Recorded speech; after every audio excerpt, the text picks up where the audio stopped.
आज अकड़ करके एक बेटी अपने हौसले को सामने रख रही है। नहीं तो नंदलाल का पीरियड वो बीतल है कि खाली बाबा साहब का नाम लेके अगर गीत शुरू करी तो ही सही का लोग झारे लगे, राजनीति का वजह में मार हो जाए। लेकिन उस बीच में भी परीक्षा में सफल रहा, उस बीच में भी सफल रहा। अब आपसे बताएंगे तो सोचने को मजबूर हो गए आप। 200 बंदूकों के नाल के सामने परसथुआ सलथुआ में नंदलाल रवि जयंती पर बिरहा गाया है। बिहार की धरती पर गवाने वाले अब नहीं है, हत्या हो गई। चंद्रमा यादव आय हाय हाय हाय हाय, पानी चलावे तो हाथे में रिवाल्वर, पूछे के परगल की असलहाओं की क्या जरूरत है, कने रउआ सबे बदे व्यवस्था कइल गइल बा। हम कने ये भैया गवाए के मरी है कि पहले में मरी है। बाद में मैंने पूछा कि साहब ये बात क्या है। कल देखे 150 लोगों की जो हत्या किया था उसकी हत्या हमने किया है। 150 लोगों की जो हत्या किया था, गरीबों की, दलितों की, बैकवर्डों की, उसकी हत्या मैंने किया है। हो सकता है गोली चल जाए, बगलिया में पोखरा रहे, कहे कि यही पोखरवा में आप लोग जगह ले लिया, तनी सा झूर पानी रहे। हम कनी हम गाजीपुर से चल के आल हैं, साचू बाबू कहीं गाजीपुर से आल हैं। आपने अगर हमारे दिलेरी को जाना है तो एक भाई पर गोली चलेगी तो एक भाई पोखरे के अंदर छुपेगा नहीं, साथ में शहीद हो जाएगा बिहार की धरती पर। वो पीरियड देख ले है, वो पीरियड झेलले है, तनी सा उठाई के देता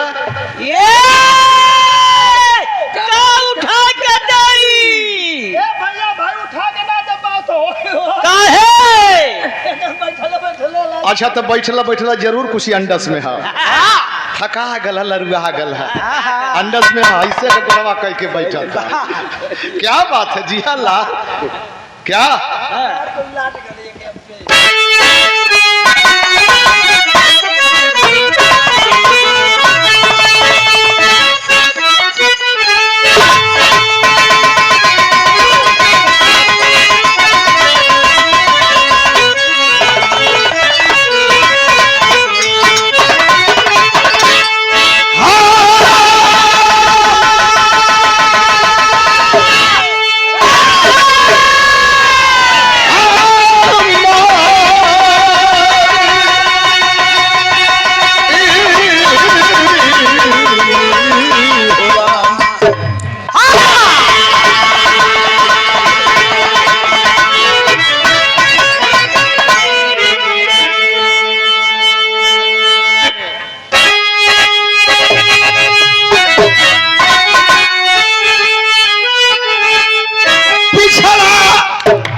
संविधान साहब बनाए न होते, कांशीराम साहब नेता श्री मुलायम आरक्षण का दीपक जलाए न होते। सुबह रुक रही है व्यथा कहते कहते, कलम रुक रही लिखते अविरल कहानी। तवारी का पन्ना उठा करके देखो, पढ़ो पानी।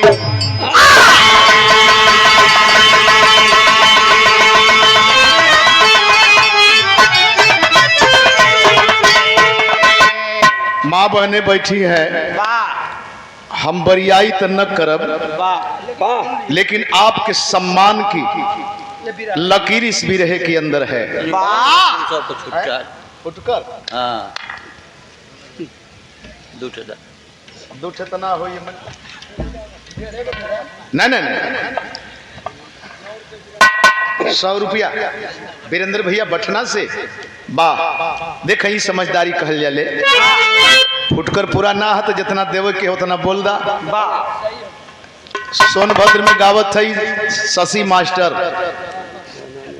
रविदास जयंती पर गावत है शशि मास्टर पूर्व माध्यमिक विद्यालय के मास्टर अल 100 रुपया दिल कल बाबूजी 5100 बोल दा और हम सवेरे कौने रास्ते से जइबा हम रुपया दे दे हम कहनी कि दारू भी आदमी नहीं पिया है 5100 बोलवा रहा है इतना रांग बोली पता नहीं दे कि ना दे लेकिन कल की बाबूजी आप बोली न बोली निसंकोच बोली हमने बोल दिया हिम्मत करके और जब बोल दिया सवेरे चलनी अब के जाता पता करे कि भैया उनकर घर के हर अब तबले जब ही तनी सा गाड़ी आगे बढ़ल मन से बोल रहा हूँ आप सब साक्षी हैं देवता हैं नंदलाल रवि के फोन आगल बाबूजी कौने रास्ते से जाते हुए हम कहनी कि इस रास्ते से कहाँ हुआ हम कब फलानी जगह हाँ कल कि 2 मिनट बस रुके आ 2 मिनट गाड़ी रोकल गले आ गई पॉकेट में से पैसा निकलने थमौल फिर पैसा ले लेना कल की थोड़ी सा रुक जाइए हमें संदेह है आ गने लगने तो 47 भइल कहना कि कहीं खर्च हो गल 300 पुनः मिला करके आदमी दिया ऐसे ऐसे लोग धरती पर हैं ऐसे ऐसे लोग धरती पर हैं एक लाइन संकेत है रजा कैसा संकेत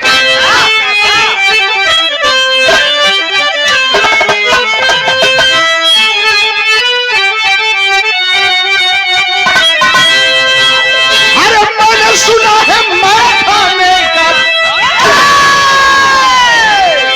स्वर्गीय रामदचा कई झलक हो लेकिन कंपोज मैंने कह दहली अरे मैंने सुना है मैं खाने का बदलने वाला है खोल के बोतल रख दे सामने अरे जाम बदलने वाला है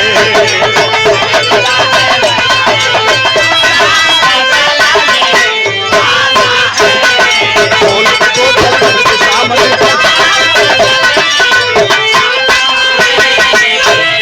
अरमानों की पली जिंदगी अरे अरमानों की पली जिंदगी अब अरमानों ले रोते हैं आंखों से बहता है आंसू अरे शीशक शीशक गिरते हैं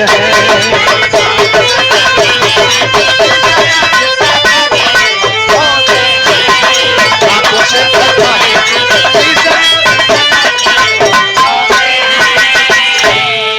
प्रणाम प्रणाम प्रणाम पटना से चंदीप मिस्त्री ग्राम सभा पटना से ये 50 रुपया पुरस्कार बहुत बहुत प्रणाम करते हैं लैटिया जरत है बाबूजी लैटिया जरत है यही जन से बिरहा की स्टोरी का शुरुआत है हमारे भाई जौहरी छंद मांगत रहलन है तो तनी सा हमार वाली है एक बाद बिरहा वाली है छंद है बोल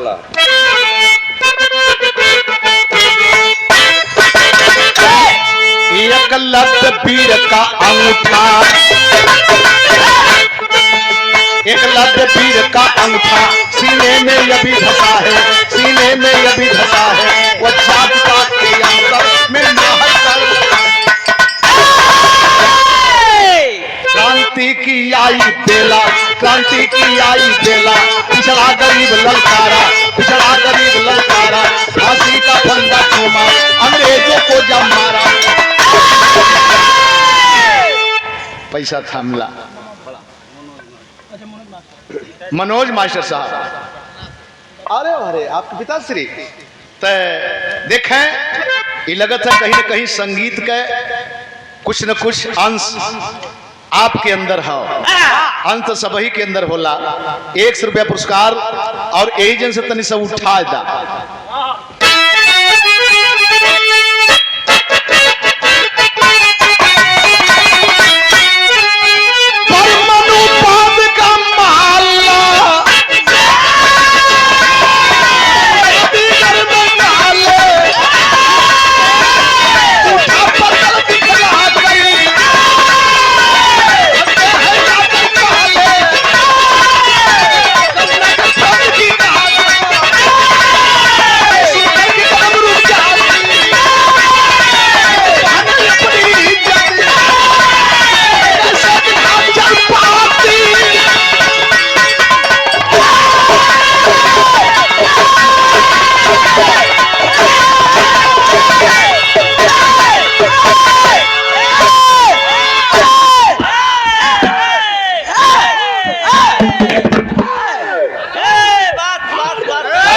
इन्हान के धर धर बाबू धर, पीछे में से धर।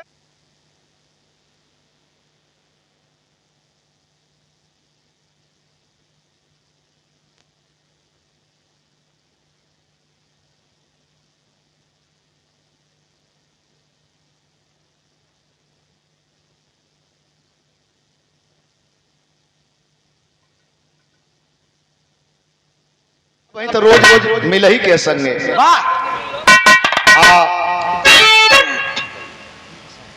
नमो मिंटू, मिंटू बाबू सिपाही जी की तरफ से ये प्यार भरा पुरस्कार 100 रुपया। 100 रुपया कहे तनख्वाह घड़ी कम होते का, लेकिन सम्मान कैल हम पिताजी का कि बाबूजी हमारे 100 रुपया देना तो हम कैसे 200 देवे। ये भाव है, देखें गौर करेंगे। नंदलाल रवि ही पढ़ा लिखा नहीं है, आप सारे हमारे विद्वान हैं। मोबाइल पर सर्च करेंगे तो पता चल जाएगा कि इतिहास क्या है। हाय हाय हाय, जब जब जरूरत पड़ी है देश को तो एक गरीब दलित पिछड़ा इतिहास बताता है। सन 1857 में अगर 50,000 का कोई इनामी है तो जानते हैं 50,000 का कोई इनामी था तो उसका नाम क्या है? यही जौनपुर के रहे वाले मछली शहर के बगल में गांव कुंवरपुर के रहने वाला बांके चमार है। बरेली का रहने वाला बीरा पासी है। आज वो 50,000 का कीमत 30 करोड़ आकल जाले। लेकिन जानते हैं क्यों नहीं नाम पर्दे पे आया? इसलिए नाम पर्दे पर नहीं आया कि दलित हैं। आए है ऊधम सिंह का नाम इतिहास में नहीं लिया जाता है। क्यों? 26 जनवरी 15 अगस्त को भी नहीं याद किया जाता है। जानते हैं क्यों नहीं याद किया जाता है? ऊधम सिंह सिंह नहीं, चूहर चमार एटा के रहे वाले उनकर बेटा ऊधम सिंह पंजाब में दिल्ली में जाके बस गई और बसने के बाद पिताश्री का नाम चूहर की जगह पर करतार सिंह पड़ गया। अब बेटा ऊधम सिंह जो लंदन में घुस करके अंग्रेज को मारा, लेकिन जनरल डायर को मारा, लेकिन इतिहास में नाम नहीं लिखा गया। आय हाय लिखा तो गया ये बुंदेले हर बोलों के मुंह हमने सुनी कहानी थी। खूब लड़ी मर्दानी वो तो झांसी वाली रानी थी। झांसी वाली रानी लड़ाई लड़बे न कैली। पीछे वाले गेट से नेपाल भाग गई। 80 वर्ष की उम्र में झिलने पर मौत हुई। लड़ने वाला कौन? आपकी बहन, आपकी बेटी पूरन कोरी की पत्नी झलकारी बाई कोरी। लेकिन गरीबों का इतिहास दफन कर दिया गया। मैं बताने जा रहा हूं त्रावण कोल जिसको कहा जाता था, आज वही केरल है। आया है केरल का राजा मार्तंड वर्मा आदेश कर दिया। आज इस आदेश का गूंज संसद में भी गूंजा है। चंद्रशेखर साहब के मुख्य द्वारा से गूंजा है। आया है भीम आर्मी के संरक्षक चंद्रशेखर माननीय सांसद साहब की आवाज में गूंजा है। मोछ बढ़ा के नहीं चलेंगे आप, पगड़ी बांध के नहीं चलेंगे आप, पैर में जूता डाल के नहीं चलेंगे आप, घोड़ी घोड़ा पर शादी विवाह में नहीं चलेंगे आप। ये तो ठीक रहल, लेकिन माँ बहनों के लिए आदेश हो गया यहाँ तक नीचे की शरीर ये ढक के चलेंगी और यहाँ से लेके ऊपर तक नंगा करके चलेंगी। आय हाय हाय हाय हाय कैसे बर्दाश्त भयल। जब तीसरका आदेश भयल किसके बाद भी इनके स्तन को नापा जाएगा इंची टेप से। जिसका जितना बड़ा स्तन होगा उसको टैक्स देना पड़ेगा। शरीर तुहार अधिकार दूसरे के लिखे के परल तर्ज लगल।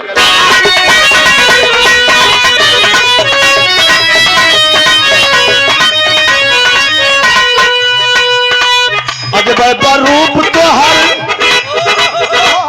अजब रूप तुहार गजब शरीरिया की पवलू हो, गजब सूरतिया की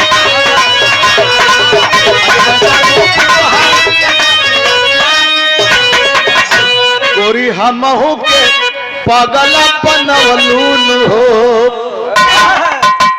तन के बसान नहीं, तन के बसान नहीं, पेट के भोजनवा जो हकदान हो।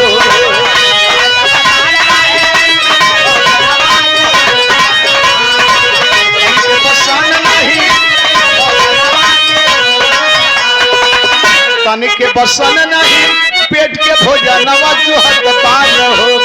कहिया बदली ससनवा जो हकदान हो। सरकार तो बड़ा नीक चलत है, लेकिन के करे लिए नीक है? हम तो त्राह त्राह करत है। वही तरह का त्राह त्राह मचल हो। दुकानदारों से कह दिया गया इनको बढ़िया कपड़ा न दो, इनको राशन न दो।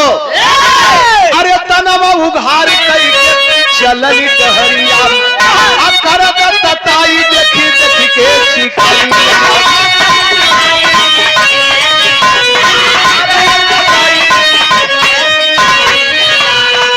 बजर में हनवा लगल जैसे बनवा जो हकदान हो।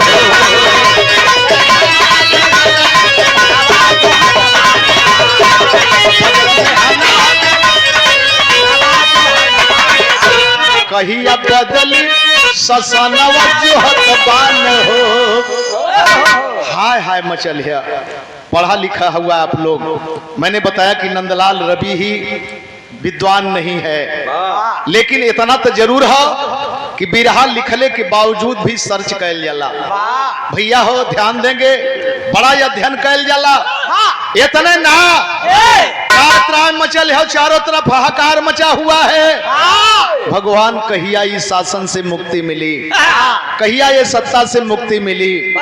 वही बीच में एगो घटना घट गई।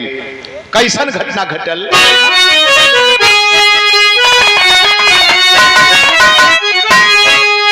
अरे ये कहिरा मटिया कर, ये कहिरा मटिया कर, दिन दिन खेलावना मोर पलमुआ हो, मोर पलमुआ हो बनावे वाला कही कहार।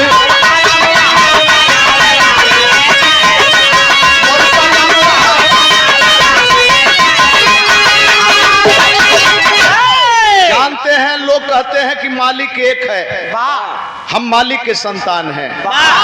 हरिजन शब्द पर बांड लग गल। जानते हैं क्यों लग गया? हरिजन लवारी शब्द है। हरिजन माने केवल नंदलाल ही। बांड लग गया हरिजन शब्द पर कि मालिक सबका एक है। हरिजन माने हरि माने भगवान और हरि माने लोग। हरिजन माने लोग, हरि माने भगवान, जन माने लोग। इसी बात को लेकर के माननीय बहन जी टिप्पणी कर दी थी कि हम हरिजन है जा, हरि के संतान है जा। तो और लोग किसके संतान हैं? बड़ा बवाल मचल रहा है, बहुत बवाल मचा हुआ था। लेकिन मैं बताता हूं कि अगर मालिक एक है तो सही बात है। वही आदमी बनाया है, वही औरत बनाया है, वही एक बीच में नपुंसक बनाया है। बकिया यार कौन बनाया है? बाढ़ में बांट दिया गया। ऊपर ब्राह्मण हो गए, नीचे क्षत्रि हो गए, उसके नीचे वैश्य हो गए, तो बकिया बचा कौन? एहू जन संदेह। पहलवा लोग कहते कि नंदलाल रवि अछूत है, लेकिन सच्चाई है कि माननीय बड़े भैया अखिलेश साहब की जब कुर्सी धोई गई तब उन्होंने यकीन किया, बोला कि नंदलाल रवि ही अछूत नहीं है। बस इन्होंने लिखा है कि नंदलाल रवि डायरेक्ट अछूत है।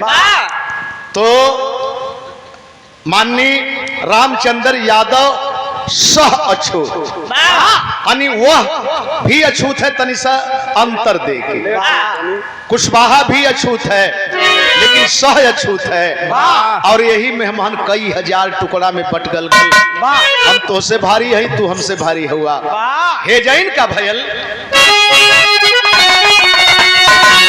अरे वही गाँव हमें जग्गू, वही गाँव हमें जग्गू, चमार का भवनवा मोर पीरा नवा हो, मोर पीरा नवा हो, मोर पीरा नवा हो। बचपन का यार।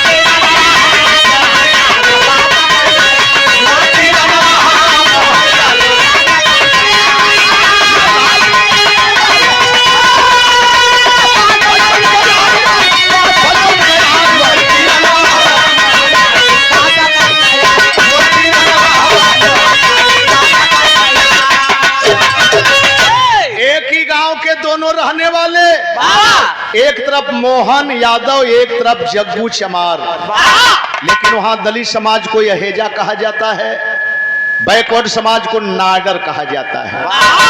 घर जौन बा पजरही बा, बीच में रास्ता है, ए पार मोहन का वो पार जग्गू चमार के, और लंगोटिया यार साथ में गाय गोरू चरावे के है, दूध पिए के है, लड़ाई के है, पहलवानी करे के है। ऐतिहासिक चित्रण है मेरे दोस्तों, ऐतिहासिक चित्रण है। जग्गू चमार के घरे घटना घट गई। अरे अरे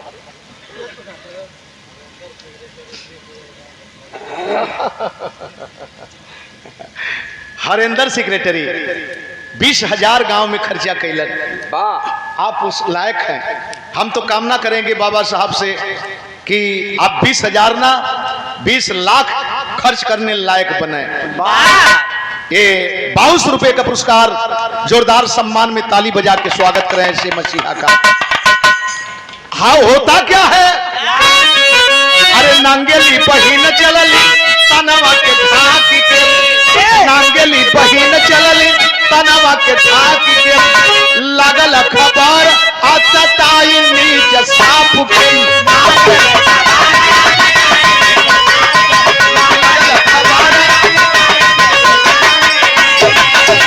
अरे चलल बना के पापी अपन संगठनवा मोर बीरनवा हो, बिचवई में कई दहल है उघार। हाय हाय हाय हाय, नांगेली बहन, जग्गू चमार की बहन शरीर पर कपड़ा ढाक करके कहीं जा रही है इज्जत के साथ। हरेंद्र भैया मोहर्रिल देखे बचपना का यार हुए लोग, और आज सुनली है बड़ा खुशी भइल है, पूछली है तब कि कहो हरेंद्र भैया का पता ना चला, लोग कहल कि मोहर्रिल हो गल हुए। नई तहसील बनल तब से नौकरी लग गई। देखा सीटी भी देता लाल, बेटा सीटी न दे, 100 रुपये पुरस्कार, बहुत बहुत सादर सम्मान करते, स्वागत करते, जय भीम जय भारत नमो बुद्धाय करते हैं। लेकिन बात तो ही कह आए है, बीच रास्ते में 10 मिला पकड़ लिए, बोले साली मारतंड के आदेश का उल्लंघन करने की हिम्मत कैसे पड़ी। कैंची लेके हेजैन से कपड़वा काट के नोच के फेंक देलन। आय हाय हाय हाय, नोच करके फेंक दिए। वही से मेरी बहन आगे नहीं बढ़ी, रोती हुई बिलखती हुई वापस अपने घर को चलती है। लेकिन घर से कुछ ही दूर ही तबले भैल का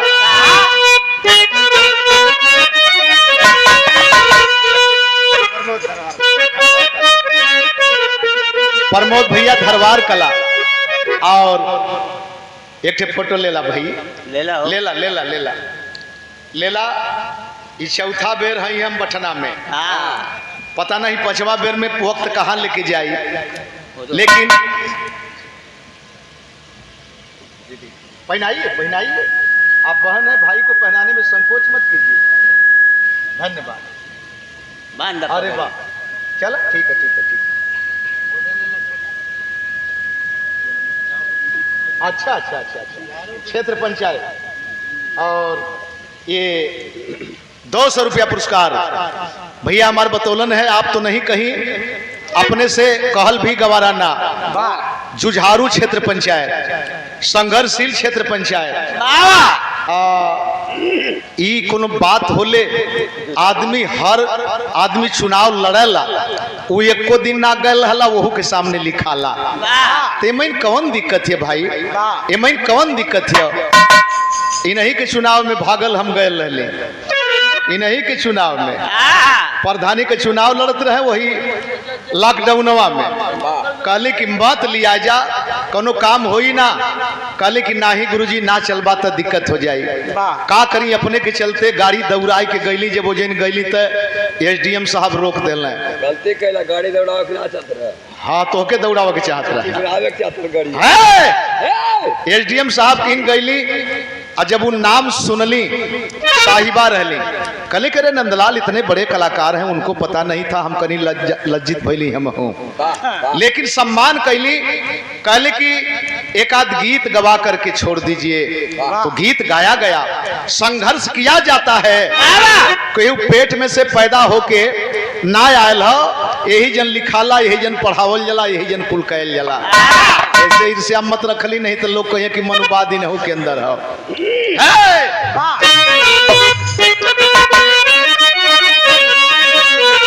रोवत बहिनिया भवनवा के आई गईली, देख के गरम भइल मोहन पहलवाना। अरे बहिनी, ई का देखत हई? हमरे जिया तक कैसे बहिनी के आन जाई, गौवा में बिगाड़ब चल के पपियन का सनम। कौन लहरे खलस की भैया हुई बिचवे में बैठल हुए 10 ठौरा हुए।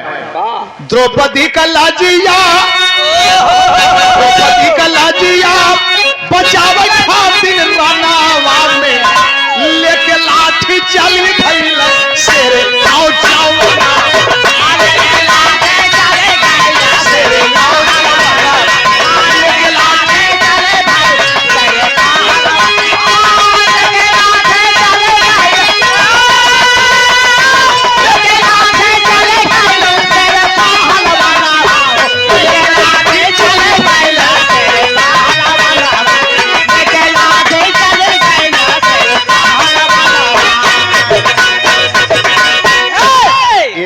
घर फूटला मेहरारून से। देखा है आया कि लोग गले मिलनी है, लगत रहल कि न्योता पर आई है लोग। आया बेटवा गावत था, तीनों लोग के समझ में आवत था कि नहीं है चला उनसे का मतलब हमन के। घरवा इतने फूटला पतोहिया ससुए के दोष ना है, पतोहियनों का दोष होला, दोष दोनों का होला। लेकर के लाठी चल देता है। जब समय जाए लगल कौने पोजीशन में जात हो, संकेत लगल लाल।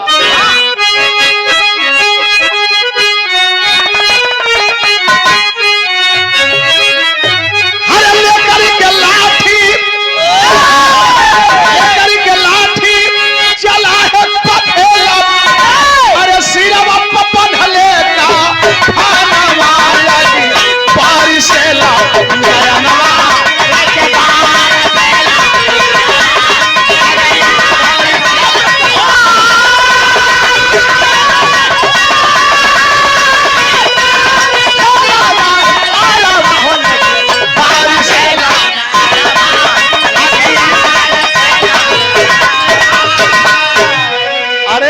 से देखला कल कि नाडर पगला गल है।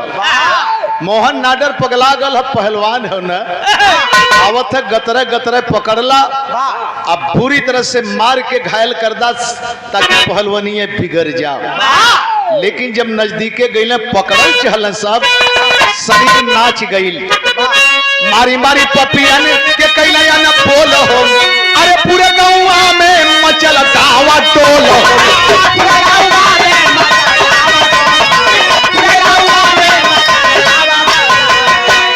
को धराशाही किया, खबर गई मारतंड को। एक आदमी 10 नौजवानों को धराशाही कर दिया, आदेश कर दिया गोली मार दो, गोली मार दो। सारी व्यवस्था उनके पास, हाय हाय छिप करके एक मिला गोली मार दिया। गोली लगल हाय करके जमीन पर मोहन पहलवान गिर पड़ा। और जब मोहन नाडर गिर पड़ा तो 10 के 10 हाथ मिचते हुए हंसते हुए चल देते हैं। लेकिन मेरे दोस्त जग्गू चमार के पता चलल, भागल यही आय के उठौल कल कि भैया अरे सथवें आ जाए दिल होता हम मरगल होते। अकेले कहे कि काम कैला, हॉस्पिटल ले गए, दवा दर्पण करवाए, लेकिन दिन प्रतिदिन और कोई मदद नहीं, न कोई व्यवस्था। आपकी वो हालात है, आखिरकार परेशान हो गए। पता बतिया ले गौर करेंगे। मोहन को एहसास हो गया कि अब नहीं बचूंगा। मोहन जग्गू का हाथ पकड़ना, कहना कि दोस्त लगत है कि ना बचब, हमरे दुल्हन के हमरे बेटा के मंगादा एक बार देख लें। घरे खबर गईल, और जब दुल्हन खबर पाती है हॉस्पिटल में भाग करके आती है मेरे दोस्त। आज जब हॉस्पिटल में आती है तो हुआ क्या?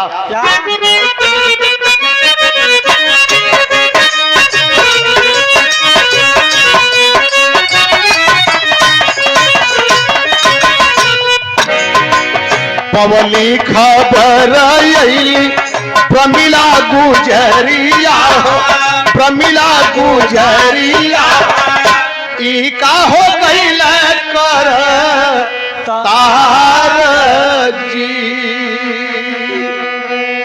लखन लाला नवात कैसे पालनवा होई, कैसे पालनवा होई।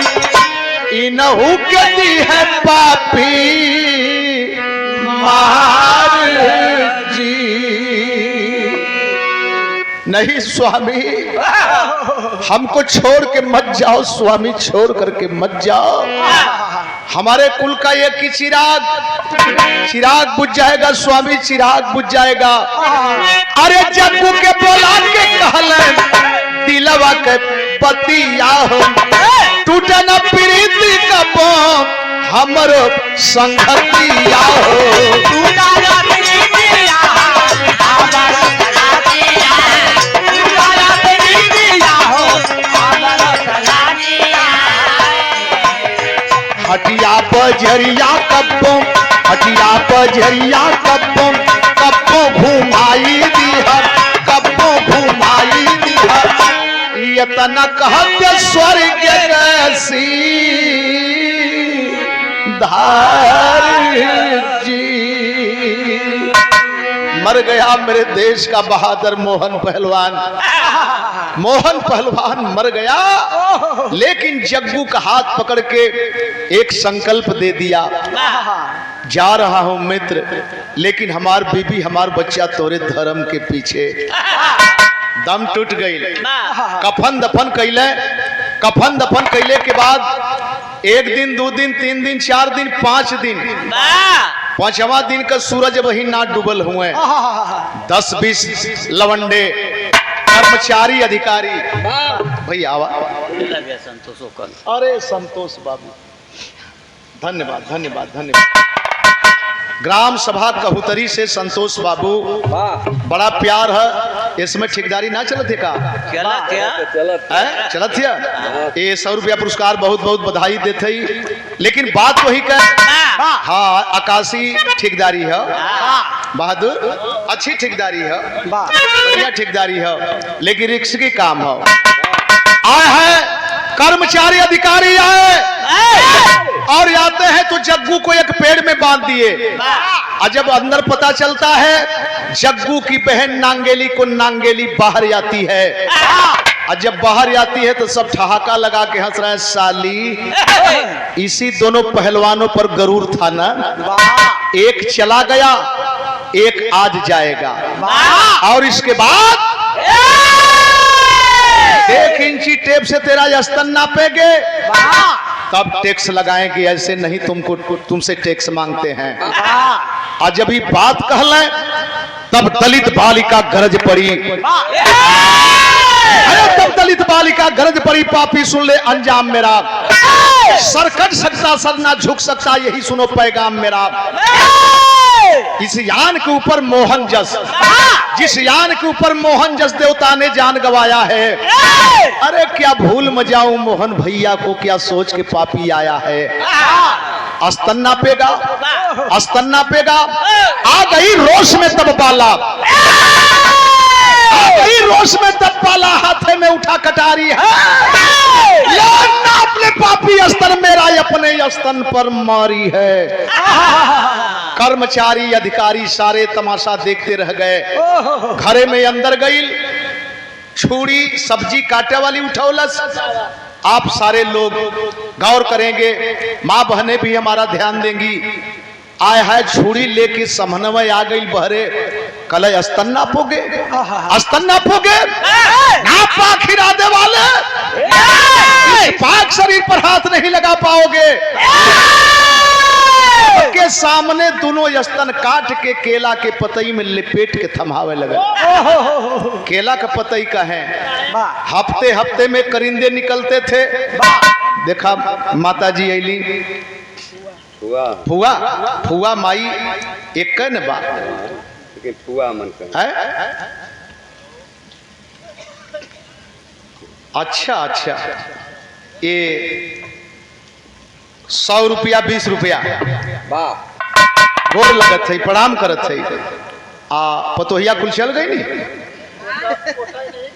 कोटा आप कह। अरे वाह वाह भाई वाह, बहुत ना ना, ठीक है ठीक है ठीक है। कोटा चले, जिंदगी भर चले, एकदम दूसरे जगह जाना सम्मान के साथ, इज्जत मर्यादा के साथ चले। देखें आखिर में बात बिगड़ गई। आपन स्तर काहे कटलस, काहे केला के पतई में हफ्ते हफ्ते में करिंदे निकलते थे तो पैसा हाथ का नहीं लेते थे। केला के पतई में लपेट के पैसा दें तो जमा होके कोस में। यही जानती है, केला के पतई में लपेट करके दोनों स्तन थमाने लगी। दांते तले अंगुली दबा लिए, साली इतनी बड़ी हिम्मत। लेकिन आज का दिन हम गरीबों के लिए सोते रहे, लेकिन जगाने का वक्त आ गया। हुआ क्या उसी दिन शाम के समय,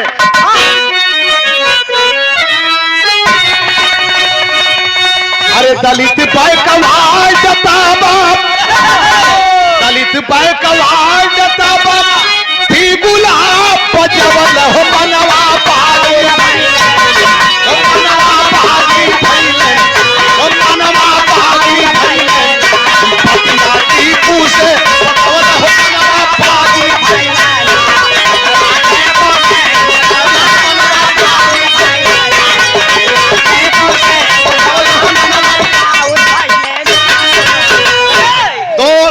के तादाद में दलित बैकवर्ड मैसूर पहुंचे, टीपू सुल्तान के पास पहुंचे।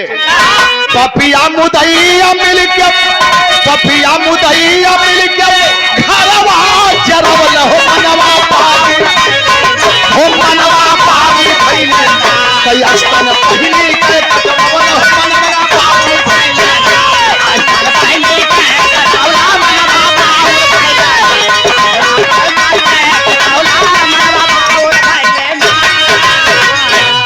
मैसूर गए, मैसूर के राजा टीपू सुल्तान के सामने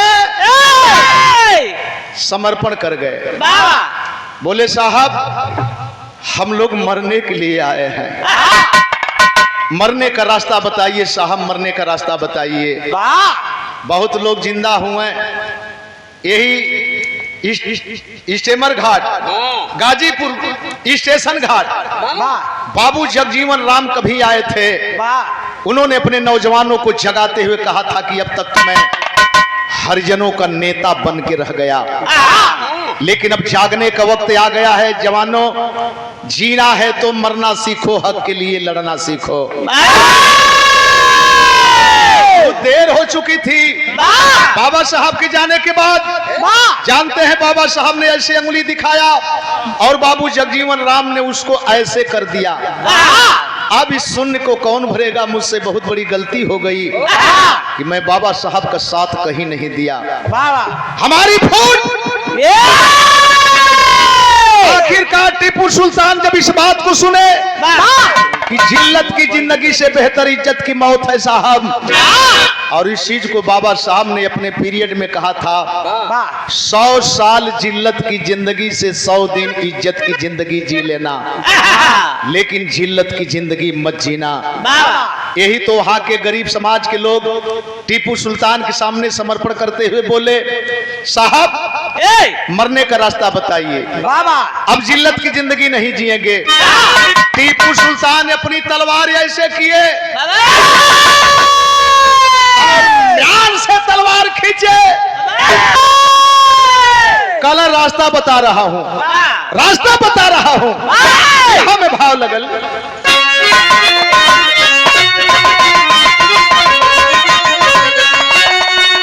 अरे महाभारत फिर रचाई हिंद में, भारत फिर रचाई हिंद में, हमारा रहते अब न बहिर गया बरूचाई।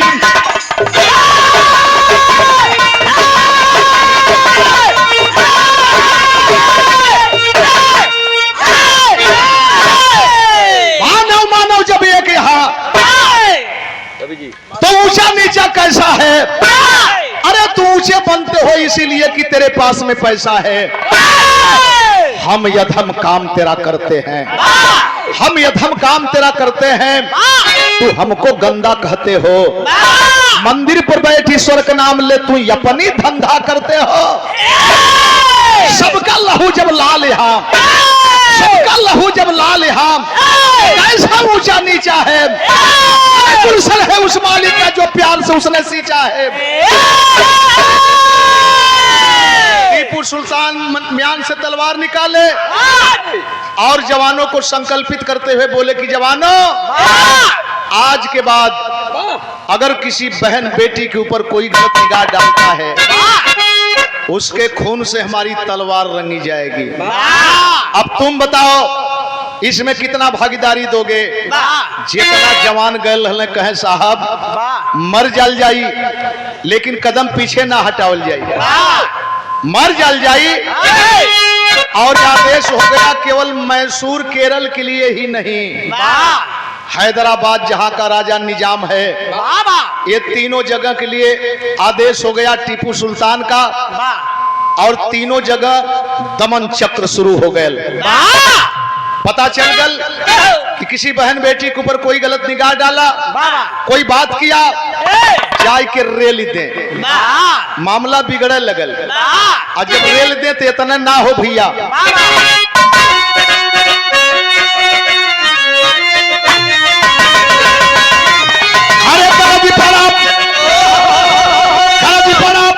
टीपू सुल्तान ललकारी हमारे देशवा में, बना रही है बहिना बेटी उघारी हमारे देशवा में।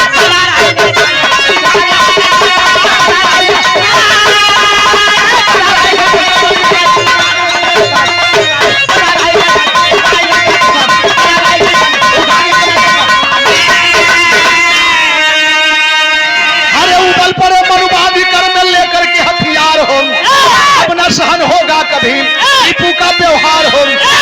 या देश को फनकारी हमारे देशवा में, अब मारल जाल खोल अत्याचारी हमारे देशवा में।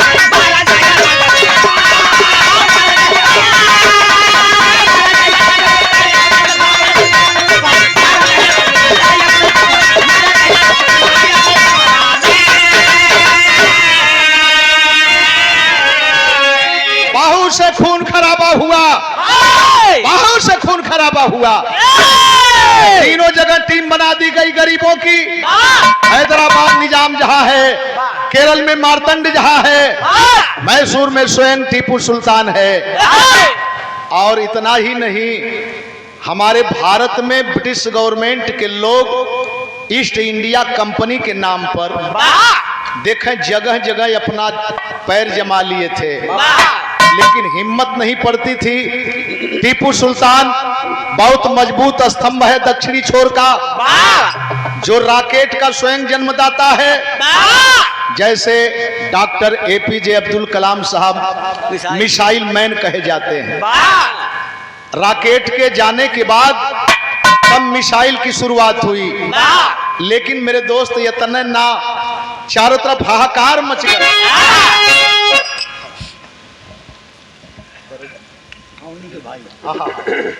परम आदरणीय माननीय दरोगा जी के भाई आप फुलचंद बाबू जी आवत आपन कल है कि 4 प्रोग्राम गवले 4 प्रोग्राम गवले हैं।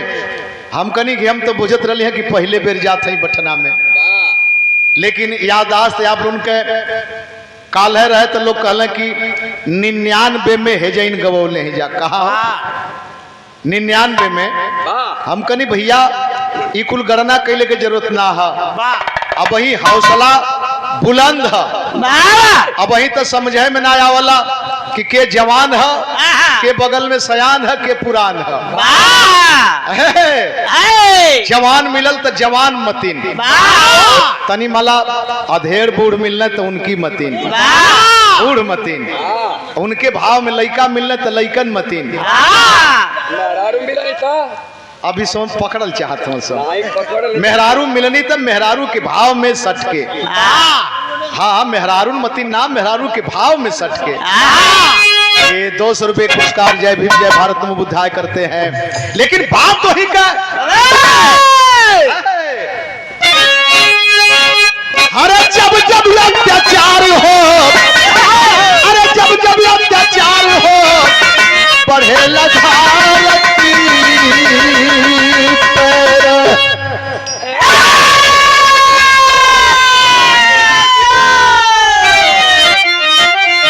तब तब हरी या के ले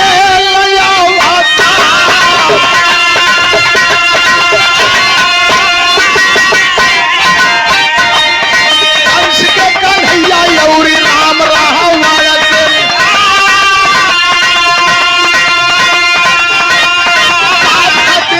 हरी नारा पीछे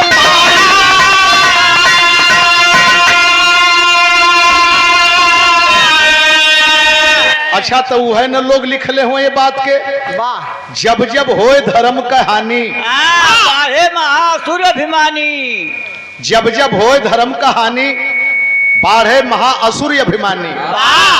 तो का भगवान तोहर ही बदे पैदा होले, ओहर कहला कि हम एक मालिक के बंदे हैं, हम एक भगवान के संतान है, का संतान है और वह भगवान के बाटत हुआ तो एक गरीबन का भगवान ने धरती पर ना कौन हुए। अरे गरीबन का टीपू भगवान बन गई, गरीबन का टीपू भगवान बन गई, बहन बेटी टीपू के करली जयकार, बहन बेटी टीपू के करली जयकार।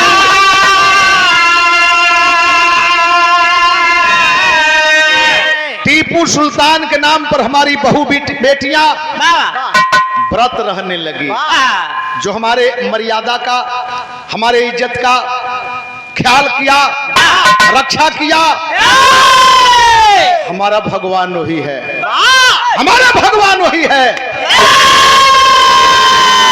लेकिन मनुवादियों के दिल में खलन पैदा हो गई और केरल का मारतंड और हैदराबाद का निजाम दोनों आपस में राय विमर्श किए कि आप मैसूर का राजा है टीपू, तो मैसूर में अपनी हुकूमत जमावे, ये केरल में और हैदराबाद में क्यों।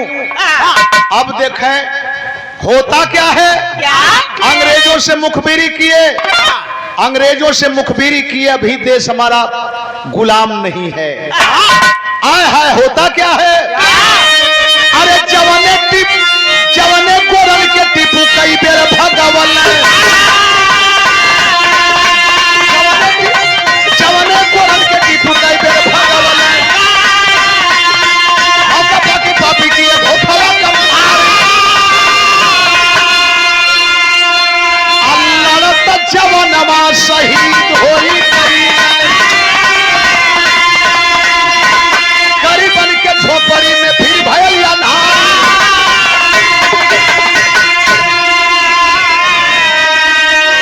हमारे नौजवान साथियों 4 मई 1799 को टीपू सुल्तान शहीद हो गए। 3 तरफ से वार हुआ। अंग्रेज जानते थे सीटी दे लड़का तन जगह दा सीटी न देला कुल यानी बढ़िया बाजीटर हुआ। हाय देखा, टीपू का नाम सुनकर के अंग्रेज कांपते थे। कई बार कोशिश किए थे लेकिन सफल नहीं हुए। वो जानते थे कि जब तक टीपू सुल्तान दक्षिणी छोर से खाली नहीं गेट हो करेगा तब तक भारत पर हमारा आधिपत्य नहीं हो पाएगा। अब 3 वर्ष से मौका पा के वार हुआ। 4 मई 1799 को टीपू सुल्तान शहीद हो गए। और जब शहीद हो गए तो एक बार फिर गरीबों की झोपड़ी में अंधेरा ही अंधेरा हो गया। गरीबों की झोपड़ी में अंधेरा हो गया। अब हमारे देश पर अंग्रेजों का अधिकार हो गया। आज जब अंग्रेजों का अधिकार हो गया तो सीधी लड़ाई अब हमारी क्रांति दल बना करके, कहीं भगत सिंह, चंद्रशेखर आजाद, बिस्मिल पटेल राजगुरु, तमाम क्रांतिकारी के रूप में हमारी लड़ाई शुरू हो गई।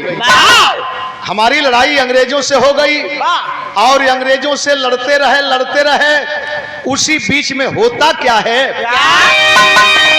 अरे छत्रपति साहू जी ऐलान कई दिया। गरीबन के आरक्षण का घोषणा पर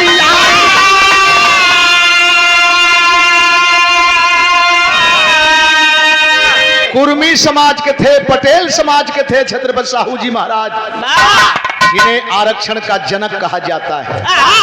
कभी जरूरत पड़ी थी तो सरदार वल्लभ भाई पटेल जानते हैं क्या कहे थे? वो भी तो अपने ही थे लेकिन वो इस बात को नहीं जान पाए। वो कहे कि संविधान सभा का गेट ही नहीं, खिड़कियां भी बंद करनी पड़ेगी तो कर देंगे। अंबेडकर उसमें जा ही नहीं पाएंगे तो फिर संविधान सभा का सदस्य कैसे बनेंगे? और जब जरूरत पड़ी तो 56 नेता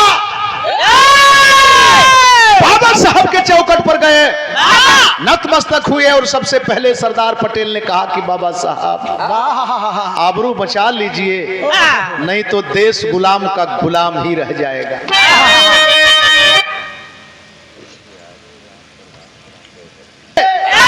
आया है 50% आरक्षण हम गरीबों के लिए।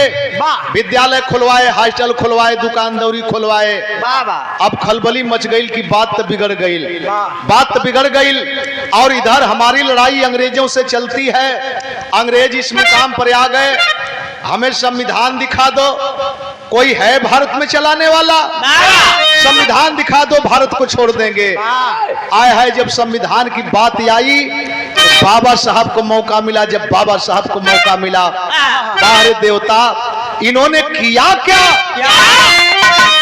अरे वही रही आप चलन साहब अम्बेडकर।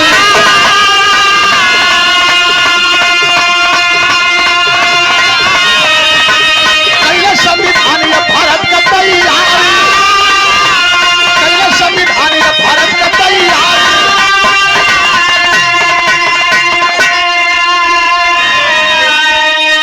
9 दिसंबर 1946 को शुरू किए, 26 नवंबर 1949 को पूरा किए, 26 जनवरी 1950 को सौंप दिए। 52 का पहला चुनाव हुआ और जब सौंप दिए तो प्रधानमंत्री बनने से पहले जानते हैं आपस में विवाद था, एक परिवार में विवाद था। हम बनेंगे प्रधानमंत्री, दोनों सगे भाई आपस में लड़ रहे थे। जानते हैं कौन? जिन्ना और जवाहर, ये सगे भाई थे। और इसी वजह से भारत में पाकिस्तान का बंटवारा हो गया। प्रधानमंत्री के होड़ में एक भाई पाकिस्तान का प्रधानमंत्री बन गया, एक भाई भारत का प्रधानमंत्री बन गया। झगड़ा भाइयों में आपसी विवाद खत्म हो गया। हाय एक ही बाप के बेटे, मतारी दू लेकिन बेटा एक थे। तो बाप की जगह पर जब भैले तो दोनों सगे भाई, यहाँ तो शांति मिल गई मेरे दोस्त। लेकिन संविधान सौंप दिया गया, लागू हो गया, सरकार आती गई जाती गई। हमारा अधिकार बाबा साहब ने जो लिख करके संविधान में दिया, संविधान के दायरे में ही रहा। तनी सा मौका मिलल, जानते हैं दलित समाज में, बैकवर्ड समाज में तनी सा मौका मिलल चौधरी चरण साहब को, अल्पमत की सरकार बनी। आज जब मौका मिला तो ये काम बहुत बढ़िया कर गए। ये करे पल्ले जमीन ना, जमीन के हकदार बन गल। एक बिरादरी के लोग, पटवारी समाज के लोग केवल पटवारी कहे जाते थे, लाला समाज के लोग पटवारी कहे जाते थे। इस बंधन को तोड़ करके आपने लेखपाल बनाने का काम किया। अब ये राजस्व विभाग हो गया, हर समाज के लोग लेखपाल बन रहे हैं, कानूनगो बन रहे हैं। और इसी लाइन में बहन जी को मौका मिला अपने कार्यकाल में, तो हर समाज को सफाई कर्मचारी बनने का मौका मिला। वही में जिनके भागे के होके भाग गयल, पर्चा देहली फेंक के भाग गए। अब पर्चा स्वीकार कैले, आज नौकरियों करत हो, ढोलकियों बजा के मजा लेते हो। 25 ग्राम जिलेबी तक ना लगल, कैसे कहल जा। और वाहवाही भी है, समाज में सम्मान भी है। लेकिन मेरे बाबूजी, इनकी भी सरकार गिर गई, फिर सरकार बदल गई, आती गई जाती गई। मौका मिला, कब मौका मिला? अरे कांशीराम मुलायम गठबंधन जब गई,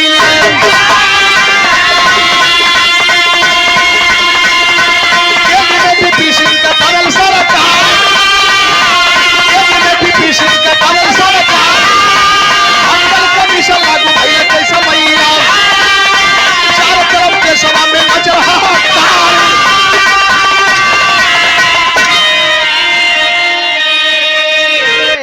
गठबंधन तो पहले हो चुका था।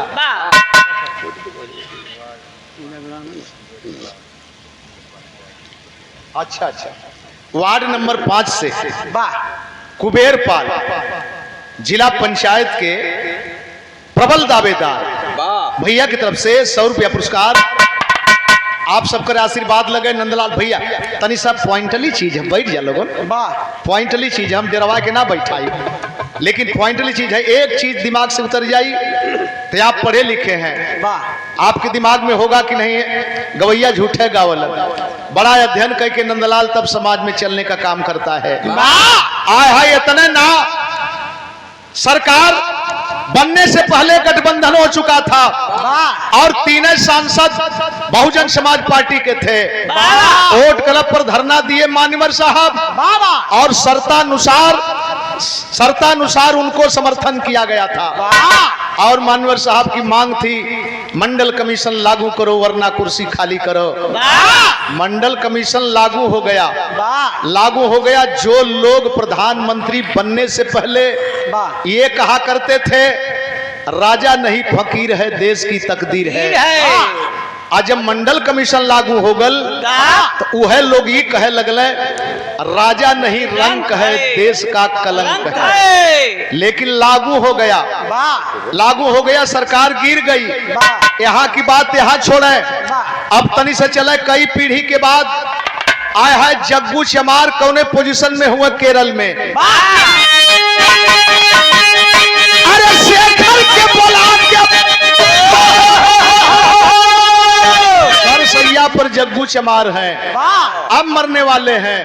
अपने बेटा शेखर के बुला कल कि बेटा जा रहा हो, लेकिन एक बात कहले का। अरे शेखर के बुला के जग्गू कहले एक बतिया हमारे कन्हैया के दिहा जिनकी शान है।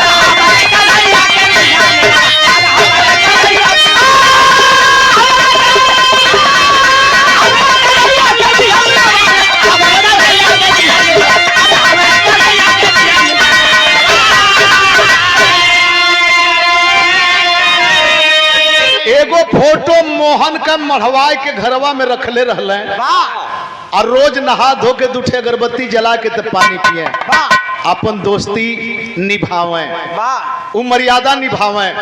कल बेटा मैं जा रहा हूँ, लेकिन एक काम करना, आई क्रम टूटे के ना चाहिए। इनके मरते तबले जब घोषणा भइल त्रिस्तरीय चुनाव के, तो वही समय वो गांव का सीट प्रधानी का रिजर्व हो गई। और जब प्रधानी का रिजर्व हो गई तो आपस में बड़े समाज के लोग मीटिंग किए, कहला कि अब तक मजबूरी हो गई, कोनो चमारे के, दुसादे के, धोबी के, खट्टी के, पासी के, अब तक प्रधान बनावल जरूरी हो गए। लेकिन सांप भी मर जा, लाठी न टूटे। आपस में राय किए कि एक काम करा, यही लगले वो काम हो जाई। 10-20 के तादाद में लोग आए शेखर के दरवाजे, बोले बधाई हो बेटा, बधाई हो। कैसन गुरु, कैसन बाबा, कैसन बधाई। कल बैठा, आज के बाद सारी दुश्मनी खत्म। ए बेटा, तुम्हार खानदान सम्मान का लड़ाई लड़ल और आज सम्मान का सीट हो गई तो हम लोगन के, प्रधानी का सीट हो गई तो हम लोगन के, तो से बढ़िया केहू लौकत है ना। हम चाहते हैं कि तोहके प्रधान बनावल जा, सम्मान का पगड़ी बांधल जा। लड़का कहला ठीक है होला चचा, भला कम से कम इतना तो लोग सोचला, लेकिन तब मजबूरी रहल। लेकिन एक काम और करे के है बेटा, एक काम और करे के है।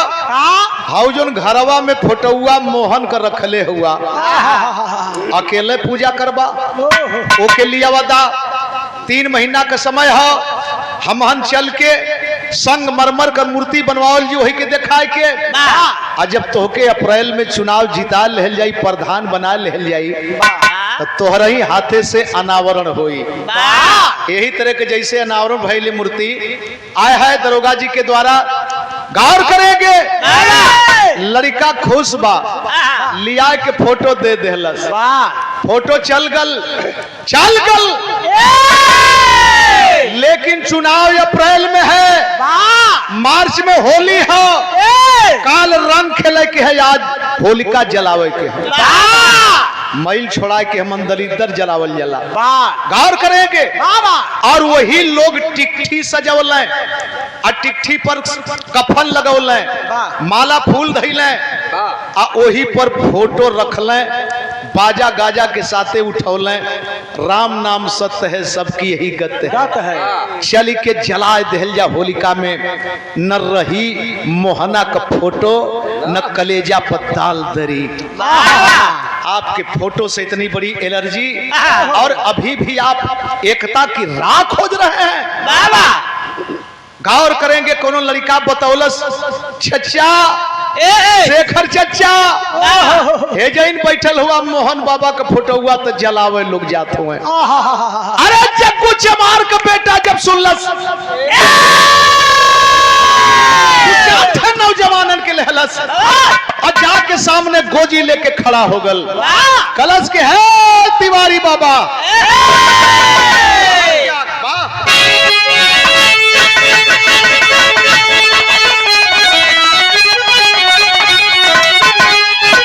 अरे हम कहना चाहिए, ऐसा प्रधानी बापूजी,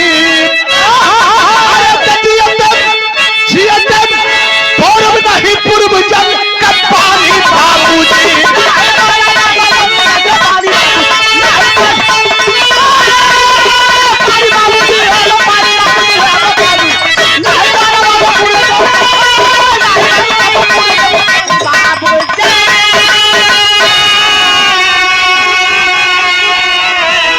मोहन पहलवान के परिवार का एक बेटा, माननीय मास्टर साहब, ये आशीर्वाद के रूप में 100 रुपया पुरस्कार और शब्द शैली सही भाव पर एक बात कहा। अरे आओ सुभाष भैया, आंसू दिन बहावा, मोहन और चंदू वाला नवनवा निभावा।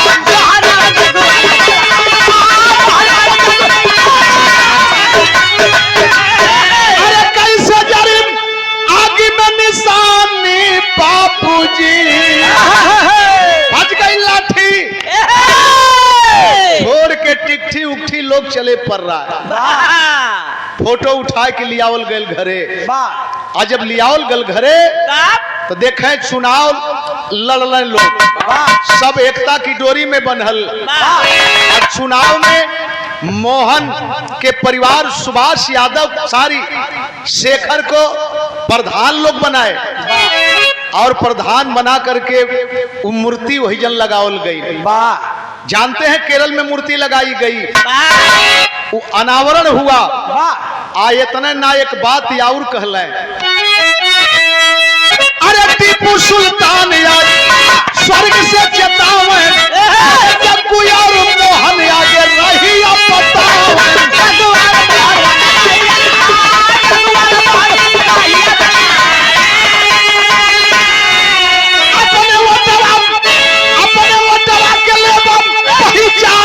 बाबूजी पूर्व जल का पानी बाबूजी।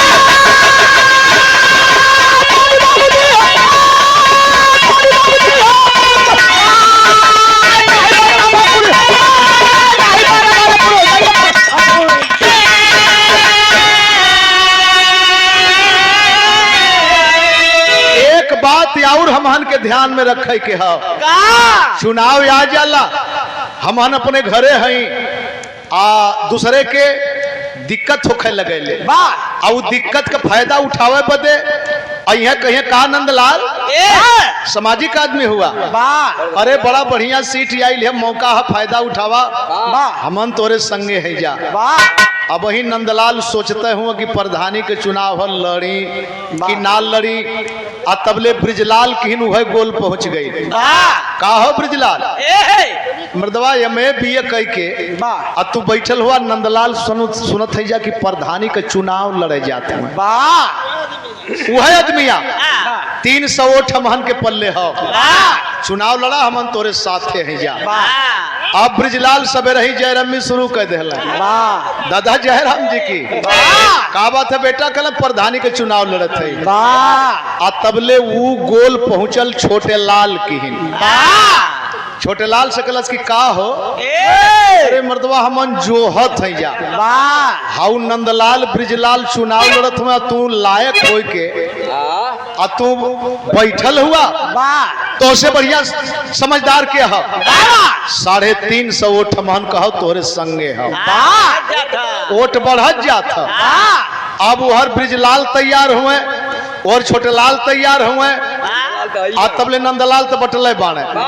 अब तीनों जानी वो कहत ना हमरे संगे 350 वोट, वो कहत हमरे संगे 400 वोट। ई ना देखत हो कि वोटवा हाव कहाँ। आ तबले वही में झिंगुरी के लड़ाई के चुनाव जीता है।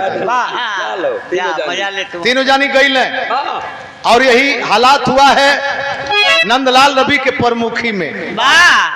यह हालात भई प्रमुखी के चुनाव में पर्यवेक्षक के रूप में एसडीएम साहब रहलन और एसडीएम साहब के बर्दाश्त ना भैल ताक के कहलन कि ओ जिसे जमाना जानता है वो चुनाव हार रहा है।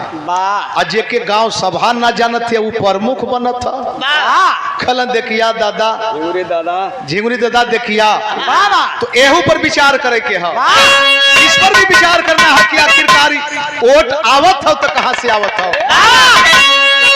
गुरु बिहारी गुरु गणेश का खत्म हुआ दस्तान, विमल चंद्रिका कब के सब बच्चन से प्रेम।